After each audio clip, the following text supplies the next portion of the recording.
kita ambil iktibar daripada kisah baginda Nabi SAW. Satu kisah Nabi mencekik Iblis. Nabi mencekik Iblis alaihi salam. Iblis laknatullah. Nabi SAW mencekik Iblis laknatullah. Assalamualaikum warahmatullahi wabarakatuh. Alhamdulillah Rabbil Alamin. Wassalatu wassalamu ala Rasulil Amin wa alihi wa sahbihi wa man nasarahu wattaba'ahu wa walahu ila yaumiddin. Rabbi shrah li sadri wa yassir li amri wa hlul 'uqdatam min lisani yafqahu qawli. Amma ba'd. Muslimin sidang Jumaat rahimakumullah. Alhamdulillah, syukur pada Allah Subhanahu wa taala. Kita di kesempatan pada hari yang mulia ini penuh barakah, hari Jumaat. Mudah-mudahan dengan sedikit sebanyak amal ibadah yang kita lakukan dengan penuh ketakwaan dan ketaatan akan mencapai redha Allah Subhanahu wa taala, dan melalui syafaat baginda Nabi Muhammad sallallahu alaihi wasallam pada hari kiamat nanti. Amin ya rabbal alamin. Kaum muslimin rahimakumullah, kita persilakan kepada muslimin yang mungkin ada di luar masjid agar segera masuk dan beriktikaf dalam rumah Allah yang mulia ini. Mudah-mudahan kita menunggu waktu solat itu sudah pun dicatat sebagai pahala sedang solat. Dan kita tengok pada kisah mukjizat baginda Rasulullah sallallahu alaihi wasallam. Maka sama-sama kita mendengar kisah Nabi dan kita bersalawat kepada baginda Rasulullah sallallahu alaihi wasallam, kerana Nabi mengecam dengan doa ba'uda ar-rahmatillah, akan jauh daripada rahmat Allah Subhanahu wa taala seseorang yang bila dengar nama Nabi Muhammad tapi masih tidak mau bersalawat kepadanya. Maka diaminkan oleh baginda Nabi setelah doa daripada Jibril alaihi salam. Maka jangan kita bila dengar nama Nabi disebut, jangan kita hanya diam semata-mata, naklah kita sebut salawat sekurang-kurangnya sallallahu alaihi wasallam ataupun Allahumma salli ala sayyidina Muhammad. Kaum muslimin rahimakumullah, kita ambil iktibar daripada kisah baginda Nabi sallallahu alaihi wasallam. Satu kisah Nabi mencekik Iblis. Nabi mencekik Iblis alaihi salam. Iblis laknatullah. Nabi SAW mencekik Iblis laknatullah. Kisah yang diriwayatkan daripada Sayyidina Abu Darda radhiyallahu anhu. Dia berkata, qama Rasulullah sallallahu alaihi wasallam yusalli fa sami'nahu yaqul a'udzu billahi minka thalathat marrat thumma qala al'anuka bila'natillahi tammah thalatha marrat wa basata yadahu ka'annahu yatanawalu syai'an falamma faragha min as-salah. Al-hadith. Kita tengok terjemahannya. Sayyidina Abu Darda menceritakan satu ketika kami sembahyang belakang Nabi.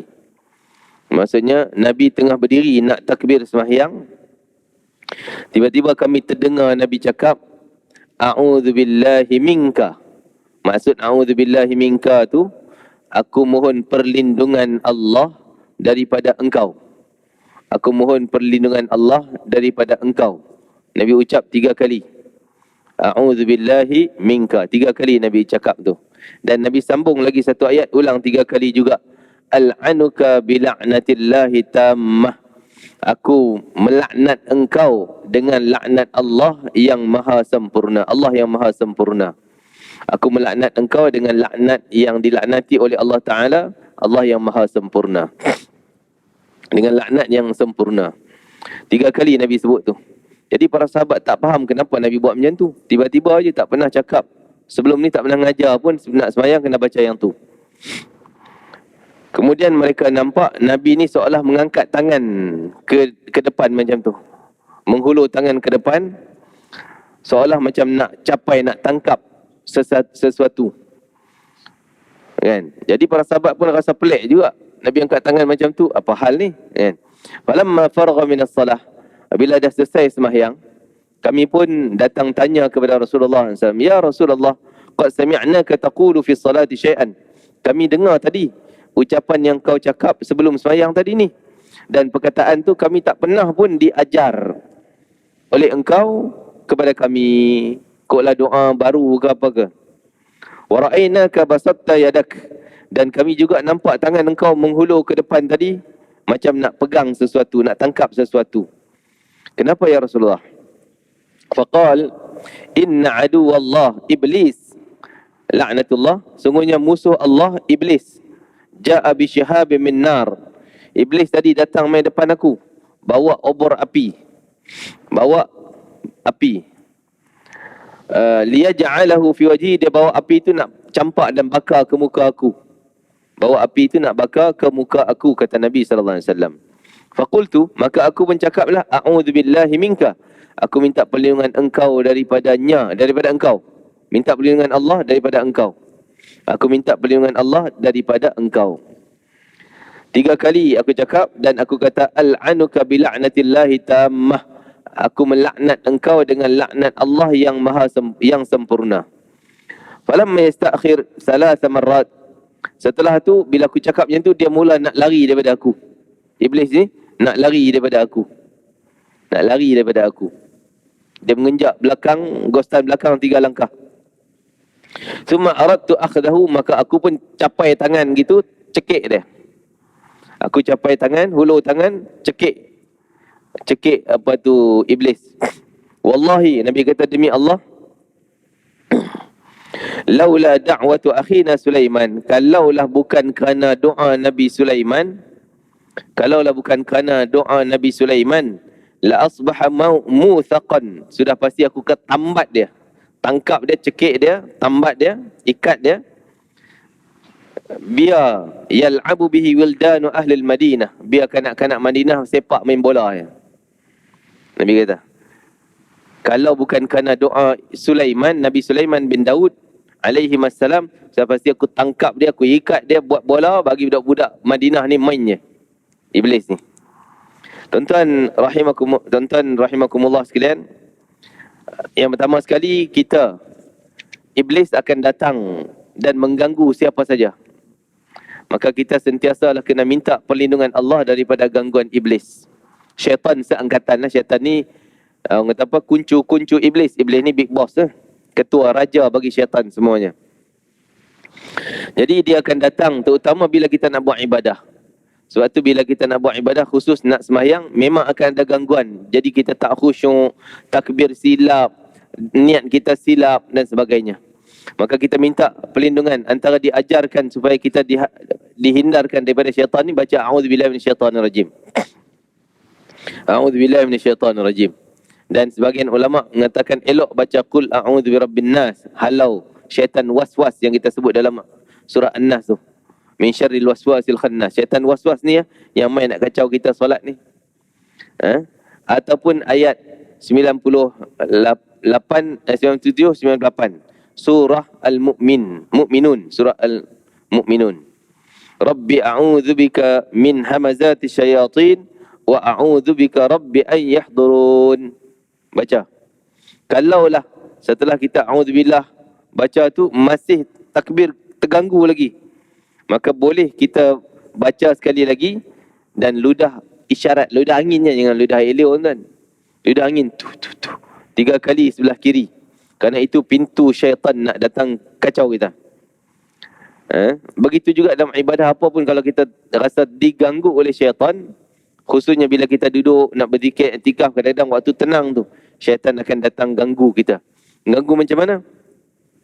Mungkin dia ganggu fikiran kita sehingga kita terfikir hebatnya Allah. Allah Maha menciptakan. Allah ciptakan kita. Allah ciptakan pokok. Allah ciptakan binatang. Allah ciptakan planet-planet langit. Cipta langit dan bumi. Hebat Allah. Akhirnya mungkin kita terlintas, siapa cipta Allah? Ini disebutkan. Syaitan akan datang merosakkan iman kita sehingga kita ragu-ragu. Kita pun terfikir, siapa? Macam mana Allah boleh hidup tanpa dilahirkan, tanpa dicipta? Pelik. Akan rasa macam tu. A'udzubillahi minasyaitanirrajim. Baca qul a'udzu bin nas. ludah isyarat kiri 3 kali supaya dia jauh daripada kita. Ada satu kisah bagaimana kadang-kadang syaitan ganggu kita dengan fikiran lain pula. Mungkin kita rasa kita lah orang yang paling hebat dalam ibadah sembahyang. Contohnya kita duduk, kita sembahyang tadi tahajud, buat berapa rakaat? Mungkin kita buat 10 rakaat. Jadi kita datang tengok member-member ni, alah dia orang ni buat tahajud berapa rakaat je. Mungkin 2 rakaat pun buat ke tak. Paling banyak pun 4 je ke. Aku 10 rakaat tiap malam. Jadi dah datang sifat ujub. Apa ujub? Ujub ni kita rasa kita terbaik. Kita lebih baik daripada semua orang. Ni semua tak baik belaka, saya seorang yang baik. Semua ni tak pandai belaka, saya yang pandai. Semua ni tak banyak ibadah, saya yang paling banyak ibadah. Ujub menghapuskan pahala dia. Dia adik-beradik tu, 4 berangkai. Kalau kita dalam penyakit ni tidak disebut 3 berangkai, ni 4 berangkai. Penyakit hati yang jadi penghancur pahala kita. 4 berangkai. Takabur, riak, ujub, sum'ah. Datang benda ni, hancur kita punya pahala. Maka syaitan ni datang akan bisik, engkau ni hebat tau, engkau datang awal, engkau ni semayang banyak, engkau ni zikir banyak. Ni kita duk bisik kita sendiri, aku ni zikir banyak, aku ni hebat, aku ni hebat. Dia orang ni tak ke mana pun. Maka dah rosak kita punya pahala. Maka bisikan syaitan ni lah cepat-cepat, a'udzubillah minasyaitanirrajim. Minta jauh ya Allah daripada syaitan yang datang merosakkan iman dan amal kita. Okey. Jadi begitu juga kepada Nabi pun. Walaupun Nabi ni memang takkan boleh diganggu oleh mana-mana pun. Iblis, ketua iblis pun takkan boleh kacau. Tapi nak sebutnya datang pada Nabi ni, nak tunjuk contoh pada kita, siapa-siapa di kalangan kita pun tak sunyi daripada gangguan syaitan iblis. Walaupun dia ulama, walaupun dia wali besar, pasti syaitan iblis cari jalan nak rosakkan dia punya iman juga. Sebab tu kadang-kadang kita ni tuan-tuan jangan termakan. Kadang-kadang kita mimpi jumpa alim ulama dalam mimpi. Alim ulama kata engkau dah hebat, engkau dah wali. Semua tu mengarut tuan-tuan. Jangan macam tu. Kalau kita percaya, kadang-kadang orang percaya dengan mimpi. Saya mimpi Ustaz, datang Tok Wali pakai busir putih-putih bercahaya ni, suruh saya amal doa ni. Kerana saya dah hebat. Banyak berlaku macam tu, dia pegang. Orang ni dia percaya sungguh.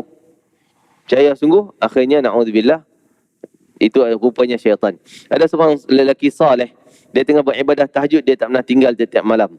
Maka dia semayang tahajud dalam rumah dia bersendirian, di tempat yang khusus dia semayang. Tiba-tiba naik di tangga tepi dia semayang tu ada tangga. Naik di tangga tu satu lelaki yang bercahaya. Wajah putih, serban, jubah putih, bercahaya macam spotlight lampu. Naik, dia tengah semayang. Orang ni tengah semayang. Maka datanglah orang lelaki yang putih tadi duduk depan. Maka dia tunggu kawan ni selesai solat. Orang ni dah bagi salam solat, dia kata, wahai fulan, engkau adalah wali yang paling besar. Engkau adalah wali yang paling besar. Maka dia ambil, si lelaki soleh yang semayang tadi, dia ambil syal dia, a'udzubillahi minka. Aku halau engkau, aku minta perlindungan Allah daripada kejahatan engkau. Dia pukul lelaki tersebut dengan kain syal dia, hilang macam tu. Bila dicerita pada murid kata, kenapa ya wahai tuan guru? Itu syaitan nak datangkan pada aku supaya aku rasa aku hebat. Supaya nak tunjuk aku ni hebat. Esoknya aku jalan depan orang lain macam. Pasal dia dah kata aku wali. Ni semua syaitan, upaya-upaya syaitan yang nak mengganggu iman dan amal kita. Okey, satunya kita tengok bagaimana baginda Nabi SAW sebut dengan laknat. Laknat memang dilarang kecuali pada benda-benda yang memang dah terlaknat. Tak boleh kita laknat sesama manusia. Engkau laknatullah, na'udzubillah macam ni. Bahaya perkataan laknat kerana laknat antara 4 perkataan yang melantun. Tahu melantun? Pantul balik. Kalau kita tuju pada orang tu soleh tak layak kena laknat, dia kena pada diri balik. Antaranya kafir. Kita tuduh engkau kafir, tuduh pada satu orang. Orang tu soleh tak kafir pun, kafir balik pada orang yang bercakap. Munafik, fasik, syirik dan juga laknat. Semua tu tak boleh. Kecuali pada memang Allah dah laknat. Iblis memang Allah dah laknat dah. Dalam Quran pun sebut. Fir'aun Allah dah laknat dah. Kan? Itu boleh. Adapun juga pada tu binatang pun kita tak boleh laknat. Malah orang kafir secara khusus pun kita tak boleh. Secara khusus maksudnya engkau. Kita sebut, wahai si fulan kafir, engkau kena laknat Allah. Tak boleh. Kita takut dia hari ni kafir, besok dia masuk Islam. Kan? Maka bahaya perkataan laknat, jangan main-main. Kemudian apa yang dimaksudkan oleh Nabi kalau bukan doa saudara aku Nabi Sulaiman, sudah pasti aku tangkap dia main buat bola aje, kan? Kerana satu kisah Nabi Sulaiman yang ajaib. Nabi Sulaiman alaihissalam pada zaman dulu dia pun pernah dia mengadu kepada Allah, ya Allah, kenapalah iblis engkau cipta makhluk iblis ni? Dia jahat, duk kacau kami punya amalan, kami punya iman. Kan? Boleh tak izinkan aku berikan kuasa pada aku nak tangkap iblis, nak penjarakan iblis supaya dia tak kacau orang lain, dia tak ganggu orang lain. Maka Allah kata baik, tapi Allah beritahu kalau engkau penjarakan iblis, pasti ada benda yang kehidupan harianmu tersekat, terganggu. Dia pun heran. Kalau ada iblis lagi kacau. Allah kata iblis tak ada, nanti kau pun terganggu juga. Maksud ada juga gangguan ni kerja kamu. Jadi akhirnya Allah tak apa, Allah bagi kuasa ke Nabi Sulaiman suruh tangkap iblis. Dia nak minta sangat. Sebab Nabi Sulaiman ni dia minta kuasa. Kuasa yang tak pernah Allah bagi pada mana-mana manusia. Sebab tu dia boleh perintah binatang, boleh perintah jin, boleh perintah angin, boleh perintah taufan, semuanya. Jadi dia minta kuasa nak tangkap iblis. Allah bagi kuasa dia. Dia boleh tangkap. Dia tangkap satu hari, dia tangkap iblis, masuk ikatlah macam penjara. Dan iblis tu tak boleh nak lepas diri. Diceritakan tadi iblis tersebut ditangkap. Maka Nabi Sulaiman ni dia tak pernah ambil hasil nak makan diri dia, tak pernah minta daripada orang dan tak pernah dia ambil macam gaji daripada kerajaan dia. Dia tetap, dia macam ayahnya Nabi Daud AS suka untuk kegunaan peribadi dia daripada hasil kerja. Nabi Daud kerja buat besi, bengkel besi, buat baju besi, pedang dan sebagainya, jual dan dapat hasil itulah makan minum Nabi Daud AS. Begitu Nabi Sulaiman, dia ada hasil produk dia. Dia buat produk, dia jual. Itulah untuk kehidupan dia. Dia tak pernah nak minta-minta daripada orang ataupun gaji dan sebagainya. Maka satu ketika bila hari dah tangkap iblis, besoknya dia minta, seperti biasalah, produk yang dia buat, hiasan-hiasan sebagainya, dia suruhlah pekerja dia untuk orang bawahan dia pergi jual di pasar. Maka dia pergi di pasar. Pekerja dia, pegawai dia pergi pasar. Pergi pasar tengok tak ada siapa datang jual nak beli, tak ada orang nak beli, tak ada orang nak jual. Penjual pun tak ada, pembeli pun tak ada. Heran. Ada pun orang lalu macam tercengang, lalu nak beli barang tak ada apa. Tak ada penjual. Maka dia balik mengadu pada Nabi Sulaiman, tak ada orang jual hari ni. Okey, besok pergi pula. Tengok sama, kosong. Lusa pergi pula, 3 hari dah pergi, tak ada. Nabi Sulaiman mengadu pada Allah. Ya Allah, kenapa ni? Ada apa yang orang tak keluar datang meniaga ni? Pembeli-pembeli nak beli barang tak dapat. Maka dia kata, wahai Sulaiman, itulah akibat kau tangkap iblis. Pasal apa ada kaitan? Iblislah yang mempengaruhi orang untuk tamak cari dunia. Maka orang ni dah iblis tak ada, maka mereka tak rasa tamak dengan dunia, maka mereka lebih tamak dengan akhirat. Duk buat ibadah semua. Tak ada siapa nak berniaga. Tak ada siapa nak tamak dengan harta dunia. Maka Nabi SAW kata, lah betul tak? Silap juga kan? Susah juga tarik iblis ni. Akhirnya dia lepas, cuma Nabi Sulaiman berdoa untuk dijauhkan daripada gangguan iblis pada imannya. Begitu satu ketika Nabi Muhammad SAW dalam perjalanan Isra' juga diceritalah hadis yang akan datang. Iaitu Nabi Muhammad SAW jalan Isra' datang iblis dan juga syaitan-syaitan bawa bola api, obor api daripada celah-celah bukit. Laluan Nabi nak pergi ke Baitul Maqdis dalam perjalanan Isra'. Maka Nabi terkejut tengok banyaklah keluar bola api itu, iblis-iblis ni bawa. Jibril kata jangan takut. Engkau baca ikut bacaan aku. Maka Jibril ajar kepada Nabi, a'udzu bikalimatillahi tammati allati la yujawizuhunna barrun wala fajirun min syarri ma khalaqa wa dhara'a wa bara'a wa min syarri ma yanzilu minas sama'i wa min syarri ma ya'ruju fiha wa min syarri ma yaliju fil ardi wa min syarri ma yakhruju minha wa min syarri fitanil laili wan nahar wa min syarri kulli tariqin yatruqu illa tariqan yatruqu bi khairin ya Rahman. Nabi baca doa ni, syaitan semua terbakar dan lari daripada Nabi SAW. Maka kata para ulama, boleh kita baca doa ini yang diajarkan oleh Jibril AS kepada Nabi, dan Nabi membacanya agar dijauhkan kita daripada syaitan-syaitan jin. Kerana syaitan ni ada 2 jenis. Satu syaitan jin yang kita tak nampak, dia main bisik-bisik kat kita. Kan? Yang kedua syaitan manusia yang memang kita nampak. Manusia pun syaitan juga. Kalau yang jahat, yang mengajak orang kepada kejahatan, itu adalah syaitan manusia. Lepas tu dalam qul a'udzu binnas kita sebut apa? Min syarril waswasil khannas alladhi yuwaswisu sudurin nas minal jinnati wan nas. Syaitan daripada jin dan manusia. Maka Nabi baca doa tersebut, terlentang pukanglah iblis tersebut, terbakar dan lari daripada mengganggu baginda Nabi sallallahu alaihi wasallam. Satu lagi iblis yang datang memberi keraguan. Maka satu ketika kunna Sayyidina Abdullah bin Umar menceritakan, kami duduk dengan Rasulullah SAW. Faja'a rajulun aqbahan nas. Datang seorang lelaki aqbahun nas. Seorang lelaki yang muka paling huduh. Muka dihuduh. Wa aqbahan nasi thiyaban. Tadi wajah je huduh. Baju pun kotor. Baju sangat comot dan kotor. Wa antanan nasi rihan. Dan sangat busuk. Dia masuk tu busuk. Semua sahabat rasa busuk. Yatakhatta riqaban nas. Dia datang main langkah-langkah orang. Daripada belakang tu langkah-langkah main depan. Jadi kita baca makna dia terus ya. Langkah ke depan fajar sabaina ada Rasulullah, sampai dia menghadap depan Nabi, dekat dengan Nabi sallallahu alaihi wasallam. Sehingga dia berhadapan dengan Nabi sallallahu alaihi wasallam dan dia bertanya, siapa yang menciptakanmu? Dia tanya Nabi. Nabi jawab, Allah yang menciptakan aku. Dia tanya lagi, siapa yang menciptakan langit? Nabi jawab, Allah. Siapa yang menciptakan bumi? Allah. Dan lalu siapa yang menciptakan Allah? Maka Rasulullah SAW mengucap, Subhanallah. Subhanallah. Dan baginda memegang dahinya dan menghantuk-hantuk, ketuk-ketuk kepada dahi kepalanya. Orang itu pun bangkit terus, lepas daripada Nabi SAW dan lari keluar. Maka Nabi suruh para sahabat pergi kejar, tangkap dia. Kejar, tangkap dia. Maka para sahabat pun kejar-kejar tak sempat. Dah lari ke mana, dah hilang dah. Maka dia orang bertanya Rasulullah, ya Rasulullah, siapa lelaki tu? Busuk sangat, kotor, wajahnya huduh.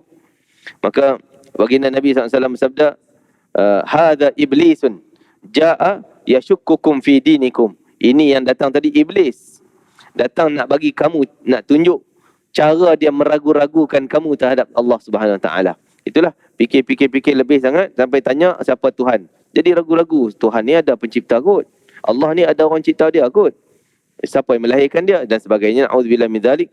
Ini semua perkara-perkara yang boleh merosakkan iman kita dan juga menghancurkan amal kita. Itu kisah yang kedua tentang iblis. Dan yang terakhir, kita ambil masa sikit, pemuda yang asalnya benci kepada yang cinta kepada perbuatan maksiat sehingga menjadilah orang yang benci kepada maksiat. Boleh tuan dia akan bawa anna syabban qala ya bani ya nabi Allah. Datang seorang lelaki dalam riwayat Imam Ahmad, sanad yang sahih. Datang seorang lelaki, datang dia tanya, ya Nabi Allah, wahai Nabi Allah, i'dhalli fi zina, izinkan, halalkan untuk aku berzina. Dia minta Nabi halalkan untuk dia buat zina. Fasahan nas, semua sahabat terkejut. Oh, apa ni? Semua jadi bergegeh. Oh, semua jadi terkejut dengan soalan dia tadi ni. Oh, apa ni minta macam tu? Faqala Nabi SAW, qurribu. Nabi kata tenang. Qurribu. Main dekat. Ini panggil budak muda tu suruh dekat dengan Nabi SAW. Tengok bijaknya Nabi dan hikmahnya Nabi. Kalau kita waktu macam tu, soalan macam tu, suruh member tangkap dia, ketuk sikit, jentik hidung sikit, lari lah. Kan? Tak, Nabi tahu. Ini bukan cara nak ubat dia dengan pukul dia, herdik dia. Panggil dia dekat. Nabi suruh sahabat yang tenang, suruh dia datang dekat. Udunu. Fadana hatta jalasa baina yadayhi. Maka dia pun duduk menghadap Nabi, betul-betul depan Nabi, dekat dengan Nabi SAW. Maka Nabi tanya, ini psikologi Nabi. Nabi tanya, atuhibbu li ummik? Kamu nak tak? Kamu suka tak kalau orang berzina dengan mak engkau? Kau rela tak? Oh, dia kata, la ja'alanillahu fidak. Tak, demi Allah, aku takkan izinkan orang berzina dengan mak aku. Marah. Maka Nabi kata, kadzalikan nas la yuhibbunahu li ummahatihim. Begitu juga orang lain. Orang lain pun tak suka kalau engkau tiba-tiba berzina dengan satu perempuan tu mak dia. Anak dia pun tak sukalah. Anak dia pun bencilah. Dia pun termenung fikir betul juga. Maka Nabi tanya, atuhibbu li banatik? Kau nak tak kalau orang berzina dengan anak perempuan kau, anak dara kau, anak kau? La, dia kata, tak boleh. Mana boleh? Demi Allah, aku takkan izinkan. Menentang. Nabi kata, kadzalikan nas. Macam tu juga orang lain. Orang lain pun benci juga. Kalau kau berzina dengan seorang perempuan, kebetulan perempuan tu anak dia, mesti bapak dia benci pada kau. Marah juga. Atuhibbu li ukhtik? Nabi tanya lagi, kau suka tak kalau orang berzina dengan saudara perempuan kau? Kakak engkau ke? Adik perempuan kau ke? La, dia kata, mana boleh? Tak boleh. Aku takkan izinkan. Demi Allah. Maka Nabi kata, kadzalikan nas. Macam tu juga manusia. Dia pun tak suka kalaulah saudara perempuan mereka tu dizina ataupun dilakukan zina. Maksudnya mereka pun benci. Macam mana kau benci? Nabi tanya lagi, atuhibbu li ammatik? Mau tak kalau orang berzina dengan mak saudara perempuan engkau yang adik-beradik bapa engkau? Oh la. Macam tadi dia jawab, tak, aku takkan izinkan. Begitu juga manusia, kata Nabi SAW, takkan izinkan, benci kepada orang yang berzina dengan mak saudara mereka. Atuhibbu li khalatik? Adakah kamu suka kalau orang berzina dengan mak saudara engkau sebelah mak engkau? Dia kata, la, demi Allah aku takkan izinkan. Begitu juga kata Nabi, orang lain pun takkan izinkan dan murka, marah, benci kepada orang yang berzina dengan mak saudara mereka. Fa wada'a Rasulullah sallallahu alaihi wasallam yadahu ala sadrih. Tiba-tiba Nabi pegang dada dia, letak tapak tangan Nabi ke jantung dia. Wa qala, maka Nabi baca doa, Allahumma tahhir qalbah. Ya Allah, sucikan hati dia, bersihkan hatinya. Waghfir dzambah, ampunlah dosa si budak ni. Wa hassin farjah, dan peliharalah, sucilah, peliharalah kemaluannya daripada perbuatan maksiat tadi. Nabi doakan. Falam yakun syai'un abghadu ilaihi minhu, yakni az-zina. Setelah tu budak muda ni jadi orang yang saleh dan dia tak suka lagi dah berzina, benci dah dengan perbuatan zina. Tengok bagaimana cara dakwah Nabi ubah budak yang ketagihan satu benda yang maksiat, dosa, sehingga menjadi orang yang benci kepada maksiat tadi ni. Yang pertama, kita pengajaran bagi kita, jangan kita cepat nak hukum. Tengok kawan tu pakai seluar pendek sikit, pakai seluar koyak, kita dah hukum. Apalah kau pakai macam ni, kau nak masuk neraka ke? Neraka yang ketujuh lah, kita macam-macam dah hukum. Ini berdosa bagi kita. Maka Nabi larang kita doakan orang dengan neraka walaupun jelas dia buat maksiat. Jelas dia buat maksiat depan mata, tak boleh kita doa, semoga kau masuk neraka. Nabi larang. Ada hadis yang Nabi larang kita berdoa orang untuk masuk neraka, tak boleh. Walaupun jelas dia buat maksiat. Ini tak, sikit-sikit neraka, na'udzubillah. Itu bukan hak kita nak menentu syurga neraka. Serah pada Allah. Yang penting dia tengok macam tu, kita doa mudahan Allah bagi hidayah pada dia, mudahan Allah bagi kebaikan pada dia. Kan? Jadi maka itu disebutkan, maka kita juga kena mengambil cara uslub hikmah. Jangan kita cepat sangat. Maka takut bimbang bila kita doakan neraka kepada seorang, benda tu backfire pada diri kita juga. Neraka tu kita yang dapat. Na'udzubillah min dzalik. Jadi Nabi SAW doakan, pegang dia, layan dia dengan baik, dan doakan dia mudahan hatinya bersih, Allah ampun dosa dia yang lampau, dan mudahan kemaluannya terpelihara, tak terjebak dengan benda maksiat lagi, sehinggalah dia sentiasa kepada perkara yang halal lagi baik. Maka sentiasa doa ini boleh kita jadikan amal kita. Tak kerti Ustaz, nak hafal Arab, kita baca doa Melayu. Ya Allah, bersihlah hatiku daripada segala kotoran, ampunlah dosa-dosaku, peliharalah kemaluanku daripada sumber perkara yang haram, perkara yang dosa. Sehinggalah si muda tadi menjadi seorang lelaki yang saleh dan terus bersahabat dengan orang-orang yang baik, menjadi lelaki yang baik di sisi Allah Subhanahu wa taala. Hadis riwayat Imam Ahmad dengan sanad yang sahih. Wallahu taala alam. Tak sempat nak cerita yang lain. Sekali itu 3 perkara tadi. Yang pertama tentang Nabi, mukjizat Nabi menampak iblis dan boleh tangkap iblis, dan mencekik iblis tadi ni. Cuma Nabi tak boleh nak membunuh sebab Allah dah buat perjanjian. Iblis dah minta izin daripada Allah masa dia goda Adam dulu. Sebelum dia goda Adam tu, maka dia minta izin supaya dipanjangkan usianya. Allah izinkan. Dan sebenarnya syaitan tadi ni, Nabi doa sehinggalah terhalau daripada gangguan dalam perjalanan Isra' tadi. Dan sebenarnya tentang iblis ni sentiasa, dan angkatannya, kuncu-kuncunya iblis, syaitan sentiasa akan membisik-bisikkan kepada kita, hati-hati. Kita jangan, kalau datang bisikan yang kita fikir pelik-pelik sangat, Allah ni macam mana rupa dia, nak pejam-jam, boleh pejam, boleh nampak rupa Allah macam tu. Na'udzubillah, itu syaitan, iblis yang nak merosakkan akidah dan iman kita. Dan kisah seorang pemuda tadi yang Nabi layan dengan baik, dan sehingga akhirnya menjadi lelaki yang saleh. Wallahu ta'ala alam, dan dapat manfaat daripada apa yang kita dengar. Rabbana taqabbal minna innaka antas samiul alim, wa tub alaina innaka antat tawwabur rahim, waqtina bil husna wa anta radin 'anna fi khairin wa lutfin 'afiyatin bi rahmatika ya arhamar rahimin. Rabbana atina fid dunya hasanah fil akhirati hasanah wa qina adzaban nar. Wa sallallahu ala sayyidina Muhammad wa ala alihi wa sahbihi wasallam. Walhamdulillahirabbil alamin. Taqabbalallahu minkum innaka antal karim. Assalamu alaikum warahmatullahi wabarakatuh.